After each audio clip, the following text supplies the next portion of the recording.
Hi, I'm Sean Brown. Ever wonder where some of the most successful people get their leadership qualities? Are they born with them? Are they just acquired over time? Can anyone attain them? We'll find out on today's Going the Distance. Yeah. I'm always ready when it's game time. Hustle in my blood, I'ma make mines. Where I'm trying to go, it's gonna take time. You can earn your respect, I'ma take mine. In a lane of my own, I'm in a zone. Hello and welcome to Going the Distance. You know, leadership is a concept often confused with power or position. Just because someone is in charge doesn't necessarily mean they're leading. You know, my wife Dayla once told me that a good leader can lead from anywhere, even from the back of the line. They just need the right qualities. And I'm sure NBA executive Pat Williams would agree. He recently announced his retirement after spending over 50 years in the front office of the Philadelphia 76ers, Chicago Bulls, and the Atlanta Hawks. Then in 1986, he co-founded the Orlando Magic, where he's served ever since. So he's seen his share of leaders. And he's written several books on everything from leadership to parenting. In his 110th book, Character Carved in Stone, Pat highlights 12 core virtues of West Point Military Academy that build leaders and produce success. And he stopped by to talk about them. Pat, it is really good to be with you. You have been in professional sports since, at least basketball, since 1968. That's right. As an executive.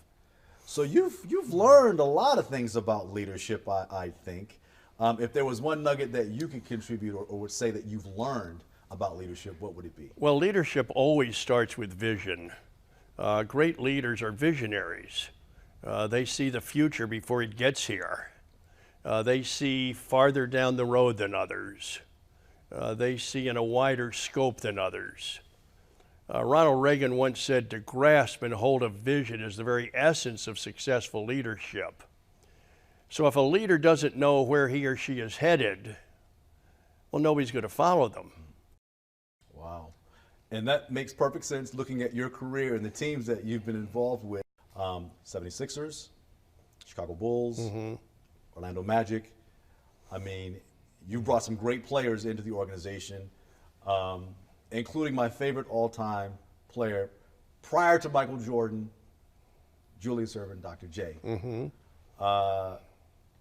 Just a quick flashback, getting him into Philly. Did you see where that was going? Well, the merger of the two leagues had taken place that summer. And the New Jersey or the New York Nets were one of the ABA teams that had come into the league. However, Julius was in a contract dispute with their owner, a man named Roy Bowe. And he did not go to training camp that September. So I stayed in touch with their general manager just to find out if Julius at any point might become available. The answer was no, but about 2 weeks later, he called me back and said, our owner is in need of cash, we'll sell him. And I said, how much cash? What are we talking about here? He said, well, $3 million. Our owner needs $3 million, which in 1976 was staggering. And then I said, well, how much is it going to cost to sign him?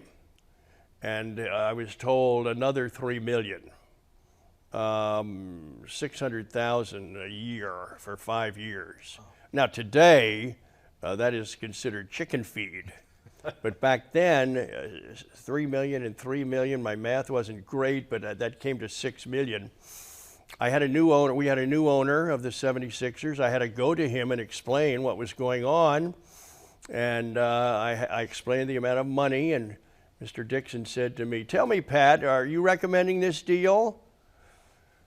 And I said, yes, sir, I am. And he said, well, then go get it done. Wow. And Julius, that's how Julius became a 76er. And for the next decade, he was the heart and soul of our franchise, and really the heart and soul of Philadelphia sports. Wow. That's the kind of impact he had. Wow, that's fantastic. You've seen a lot of great players over the years. Can you name two that exude just great leadership ability that you can think of? Well, Michael Jordan would certainly be one of them. He led those Bulls teams just by his demeanor and just by his practice habits. He cleaned things up in the locker room when they needed cleaning up, so that they never even got to the coach, Phil Jackson. He never even knew about him because Michael got them attended to. I think that's what great leaders do. Every coach is longing, if your best player is your best leader. The other would be Larry Bird with the Celtics. Larry was a tough, no-nonsense guy. He set the tempo for those great Boston teams of that era. Wow. He set it, first of all, simply with his work habits, his practice habits. You know, he never mailed it in. Wow. He outworked everybody, even though he was already one of the league's great players. But he just never let up, and that set the pace for those Celtic teammates of his. They had to play at Larry Bird's pace, or they were going to get left behind. Wow. Thank you for sharing. Those are great stories.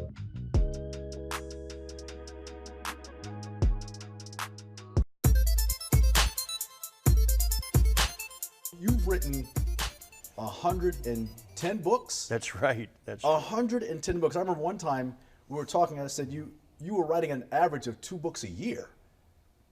Your latest book, Character Carved in Stone. I've been through it. There's some great content in this book. Why did you want to write this book? Tell me about the story behind it. Well, Sean, here's what happened. I was invited to speak up at West Point to the Army men and women's sports teams and their coaches. That was a great experience, but a greater experience was when they gave me a tour of the campus, which is powerful, very moving. Well, we ended up at a little park on the edge of the campus called Trophy Point. It looks out over the historic Hudson River. And as I was working through that little park, I noticed there was a bench sitting there, which is nothing unusual. But then I kept looking and I saw more benches, and I counted them. There were 12 benches kind of wandering through the park. And I thought, well, that's kind of nice looking. But then for some reason, I decided to look more closely at one of the benches. I'm glad I did, because I saw at the end, on the end of that bench, a word that was carved into the stone on either end of the bench. And I thought, well, let's go look at another bench. And sure enough, there was another word carved into that bench. And as I checked all 12 benches, there were 12 different words carved into the stone. The West Point class of 1934, on their 50th anniversary, 1984, donated and gave those benches to the school as a class gift, and they decided what words to carve into the benches because they felt those words would be motivational and inspirational to the cadets, words to live by and to lead by. So the publisher said, and I talked to them, I said, let's do a chapter on each one of the words and then see if we can figure out a West Point graduate who best modeled or exemplified that particular word. Wow. And we found them, and we wove them through the different chapters. Mike Krzyzewski, the Duke coach, is a West Point grad, so we asked if he would do the foreword. Wow. And he agreed to do that, which absolutely delighted us. And then we featured Mike under the word responsibility, because Mike has said many times that he learned that trait while a student at West Point. One of the things I love that you point out is that no one's born with these 12 virtues. You have to acquire them over time. How can someone incorporate these virtues into their lives? Sean, I don't think that we come out of the womb with these character virtues just coursing through our system. I think initially these qualities are taught and caught at home. Parents, grandparents have a huge responsibility to model good character and to talk about it, to teach it, to remind our children, you know, if they step over the line or something, this is why this is important, and they teach it. I think there's a great obligation of later on of teachers and coaches, youth workers, pastors, to do the same, because these character qualities need to be paid attention to every day. If you're at that point where you're on the cusp of success, how do you dig deep enough to get across that line to success? Because it always gets tougher right at the cusp, right when you're nipping at the heels of success. How can you cross the finish line? Well, Sean, let me just share this with you. Over the years, I've had the opportunity to study closely who we admire so much for being winners. Fascinating to study them. I refer to them as extreme winners because they're not normal, those people. For example, all of them are extreme dreamers. They've all had big dreams in their life from the time they were small. Secondly, extreme in their preparation. They never let anything slip. They're on top of every detail. Third thing I can tell you is extreme focus. These extreme winners are locked in. They don't get diverted. They don't get off on the side roads. The next thing I can tell you is called extreme passion. The extreme winners are excited every day. They're enthusiastic. They've got enormous energy. A lot of zip to them. Get up and go. The other thing I would tell you is called extreme work. They put their work shoes on every day. They never mail it in. They're constantly working to improve and to get better. I can tell you another one is called extreme goal setting. The winners are very conscious of having goals that they want to achieve, mid-range and further down the road, and long-term goals are important to these winners, these extreme winners. So when you get down to the 5-yard line, as you asked, Sean, all this stuff I just shared with you is going to get you through the last few yards of any endeavor. Wow. Wow. If those extreme principles have been built into your life and practiced and put into use, you're going to plow through those last yardage issues and get into the end zone. Awesome. Every time, by the Every way. time. Every time. There was one time you shared with me, I said, how are you doing? You said, I'm tired. You know, I could say I'm about 30% right now. I said, 30%? I said, well, how do you do it? And you said, well, Sean, if all you have to give is 30%, then give all of it. Well, Sean, I think, and I remember that, I had been diagnosed over 8 years ago now with cancer, and I was able to keep going. I was on medication and all, but I continued to conduct my regular life as best I could, even though on particular days I may have felt like 30%. But 30% will still allow you to keep going. And so that's what I've done through these 8 years in that cancer battle. The good news is the doctors are telling me now that they don't see any signs of this multiple myeloma in my blood system. I'm grateful for that. God has been very good. But I'm also thrilled that I feel good. I'm now operating closer to 100% rather than 30%. And I'm determined to live to a healthy 100. Please do. Pat, thank you, man. It is such an honor to have you. Thank you for taking time out. Character carved in stone.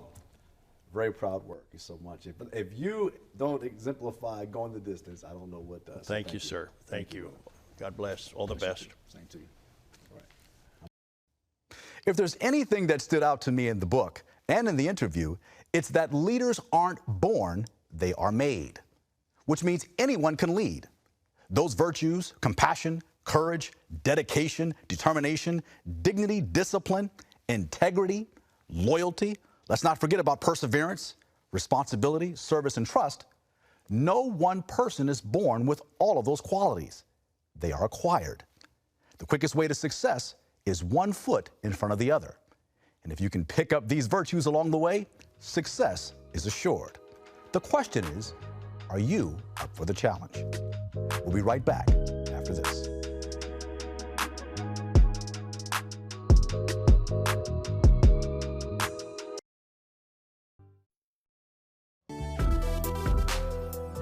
But welcome back. Over the last few weeks, NFL teams have been moving and shaking trying to figure out how to bolster their rosters during the draft and now post-draft, which include coaching staff. And some organizations seem to do it better than others. Take, for instance, the Philadelphia Eagles in 2016, when they hired Doug Peterson as their head coach. Many critics didn't understand the decision, but in 2 seasons, he had proved that he had a lot of those leadership qualities that we spoke about earlier, like compassion, courage, and dedication, as he led the Eagles to their first Super Bowl championship in franchise history. When the Philadelphia Eagles upset the New England Patriots to win Super Bowl 52, it shocked the football world. How did a team with so much adversity pull off a miracle? It was the ultimate underdog story. When you hear Doug Peterson, head coach, Philadelphia Eagles, Super Bowl champion, what goes through your mind? I still got to pinch myself every day. It's amazing. You know, it's why we get into athletics, to win championships, you know. And did I think it was going to happen quite this fast in year 2? Probably not. 2 years, which is quite impressive for a guy that's been an underdog his entire career. He spent 14 years as a backup quarterback behind QBs such as Dan Marino and Brett Favre. He played with 5 teams and was cut 6 times before shifting into coaching in 2005. He coached in high school for 4 years, then made the jump to the NFL in 2009. Then after 7 seasons as an assistant under head coach Andy Reid in Philly and Kansas City, he was hired as head coach of the Philadelphia Eagles in 2016. Philly's a tough town. It is a tough city. What's going on through your mind when you're the guy? Do you feel the weight? What's happening? You know what? I don't feel the weight, because this is a place that I've come to love. This is a place I played here in 1999. I worked for Coach Reid for 4 years here. This is my 3rd time coming back to Philadelphia. I have an idea, the passion of the city, the fans here in Philadelphia. I have an idea what the media is like. So it was very comfortable for me to come here. But there were a lot of critics that felt he wasn't qualified and wouldn't last. You know, not many people gave me a chance, that I was going to be a one-and-done type coach, maybe 2 years. Even going into the 2017 season, there were comments made that I was one of the worst hires in NFL history. But instead of focusing on the opinions of critics, Coach Peterson got to work. When a coach goes to a team, they have to have some kind of mantra. What was the mantra? What was your thing? We use this phrase all the time: keep chopping, keep chopping, keep chopping, keep plugging away, keep studying the film, keep practicing hard. Good things are gonna eventually happen to this football team. And chopping that wood, man, you know, it doesn't take one swing to chop a tree. It takes multiple swings, and that's what we did. One of the swings Coach Peterson took was drafting rookie quarterback Carson Wentz. Within 2 seasons, he managed to turn things around on the field. But there were also some unexpected changes happening in the locker room. The guys know that I'm a man of faith. They know that I'm a spiritual believer. They know I spend time every morning reading my Bible and my devotional book, and that's how I start my day. I think the Spirit of God just kind of works itself through certain members of your team, and then eventually it's going to end up in the locker room. I truly believe that you know, the power of God and the Holy Spirit just sort of brings everybody a little bit closer together. The team relied heavily on their spiritual bond throughout an injury-plagued 2017 season, especially during Week 14, when their starting quarterback got injured and they had to lean on backup Nick Foles to carry them through the postseason. Coach Peterson desperately needed to find a way to lift the spirit of his team. The answer came to him in the form of a picture. On the wall behind us was a quote on the wall, and it read, "One man can make a difference, but a team can make a miracle." I looked at all the injured guys around the room. I says, one man can make a difference. Carson made a difference for us. Jason Peters, you made a difference for us. Jordan Hicks, you made a difference for us. Chris, you made a difference for us. But it's not about one man. You know, it's about the team. I just kind of poured my heart out to the guys and said, man, let's go. You know, let's go. Nick Foles, you're the guy. We're behind you 100%. Let's go. Doug Peterson led his underdog team to Super Bowl 52 with Nick Foles, his backup quarterback, to face a team very few believed they could beat, the New England Patriots. Coach recalls meeting Patriots head coach Bill Belichick before the game. We shook hands and congratulated each other on their, our season, his season, and in my mind, I'm thinking, we're going to win today. While I'm standing there, talking to Coach Belichick, like, he doesn't know what's about to hit him. We're going to kick his tail today. With that confidence, the team made a statement early in the game with one of the gutsiest plays in Super Bowl history. It was 4th and goal, and the Eagles had the ball at the 1. The play, Philly special, which was not supposed to be a 4th down play. The play was executed flawlessly. Plays like that just don't happen, one, if you don't work them in practice, but you got to have belief first that they're going to work. You can't go, all right, it worked, now I believe in it. You got to believe it's going to work before it happens. On the arm of his backup quarterback, Doug Peterson and the Philadelphia Eagles achieve a miracle. Their first Super Bowl championship in franchise history. In his book, Fearless, How an Underdog Becomes a Champion, Doug Peterson shares how he, along with his team, accomplished one of the most memorable Super Bowl victories in NFL history. And he hopes to share the message that through Christ, all things are possible if you believe.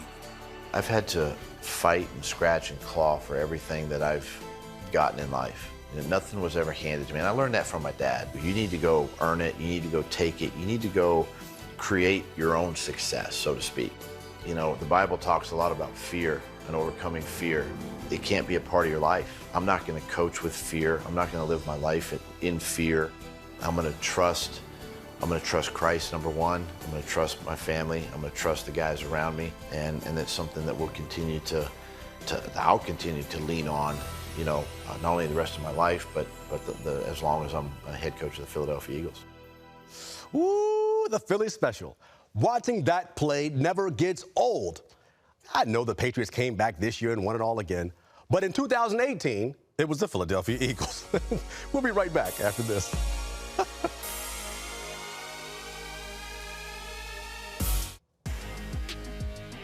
Well, I'd like to thank